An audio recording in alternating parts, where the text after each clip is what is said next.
Video का आगाज अल्लाह तबारक व ताली की हम्द व सुना से होता है। बयान किया जाता है कि दुनिया में ऐसे कई बादशाह गुजरे जिन्होंने अल्लाह के निज़ाम को बदलने और खुद को खुदा कहलवाने की कोशिश की। इन बादशाहों में से एक था जालिम बादशाह नमरूद, जिसने अल्लाह को जंग के लिए लिलकारा। नमरूद बाबिल का बादशाह था और रवायात के मुताबिक नमरूद बन कन्हान बन कोस बन साम बन नूह था।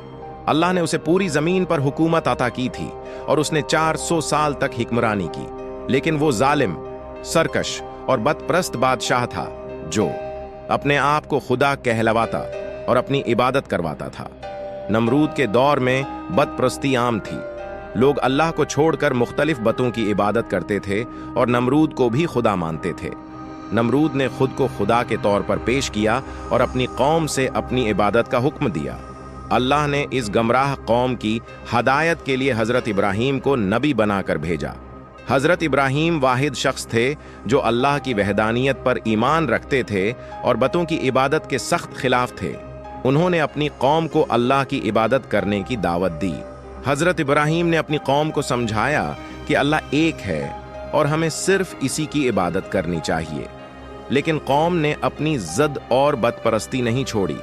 एक दिन हज़रत इब्राहीम बतखाने में गए और तमाम बतों को तोड़ दिया सिवाय सबसे बड़े बत के। जब कौम वहां आई तो उन्होंने अपने बतों को टूटा हुआ पाया। हज़रत इब्राहीम ने कहा कि ये काम शायद बड़े बत ने किया हो।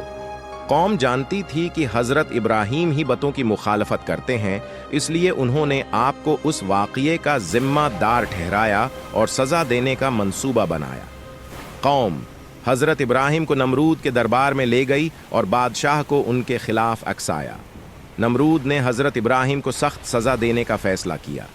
नमरूद ने अपनी ताकत के घमंड में अल्लाह को जंग के लिए लिलकारा, लेकिन अल्लाह ने एक मामूली मखलूक यानी मच्छर के ज़रिए नमरूद को शिकस्त दी और उसे हलाक कर दिया, जिससे वो दुनिया के लिए अबरत का निशान बन गया।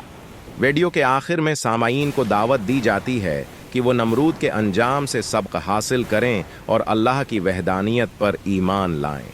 ये वाक़या गुरूर और सरकशी के अंजाम पर रोशनी डालता है।